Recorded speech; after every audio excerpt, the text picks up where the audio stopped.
Hello everyone, welcome to Neat Preparation Tamil. இன்னைக்கு ஒரு புது கான்செப்ட் பைஸ் வீடியோ 6th வீடியோ தான் பார்க்க போறோம். இதுல வந்து பேசிக்கா வந்து பார்த்தோம்னா ஆப்டிகலி ஆக்டிவ் காம்பவுண்ட்ஸ் இருக்கு இல்லையா, இது நம்ம சிமெட்ரிக் அப்படின்னு சொல்லுவோம். ஆப்டிகலி இன்ஆக்டிவ் அப்படின்னா ஏசிமெட்ரிக்கா இருப்பாங்க.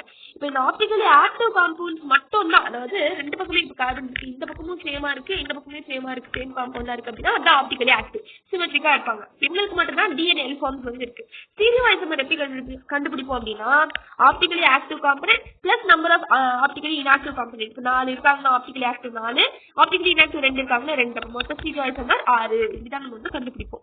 இப்போ லிகேண்ட் பொறுத்த வரைக்கும் 2 டைப் இருக்கு, ஒன்று ஸ்ட்ராங் லிகேண்ட், இன்னொன்று வீக் லிகேண்ட்.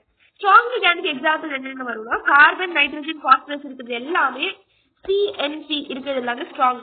வீக்னா வந்து ஹாலஜன், ஆக்சிஜன், சல்பர் இவங்கெல்லாம் இருக்குது.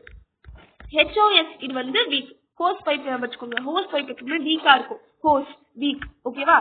இப்போ example of strong field ligand என்னன்னா Cn minus Nc minus CO NH3En.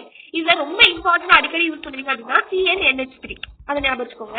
அதே மாதிரி இங்க fluorine, chlorine, bromine, iodine, OH, SCN, C2O4 oxalate. இப்போ இதுல ரொம்ப ஃப்ரீக்வெண்டா யூஸ் பண்ணீங்கன்னா புளோரின், குளோரின் இவங்கெல்லாம் வந்து யார் அப்படின்னா strong, sorry weak weak weak week.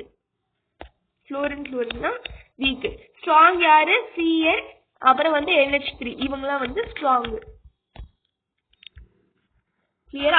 இப்போ இந்த லிகேண்ட் இருக்கு இல்லையா, வீக் ஸ்ட்ராங் 2 இருக்கா, வீக் ஃபீல்டுனால பேர் பண்ண முடியாது, ஸ்ட்ராங் ஃபீல்டுனால மட்டும்தான் பேர் பண்ண முடியும். இவ்வளவுதான் இந்த கான்செப்டோட பேசிக். அடுத்த வீடியோல அடுத்த கான்செப்ட் பார்க்கலாம். பாய்.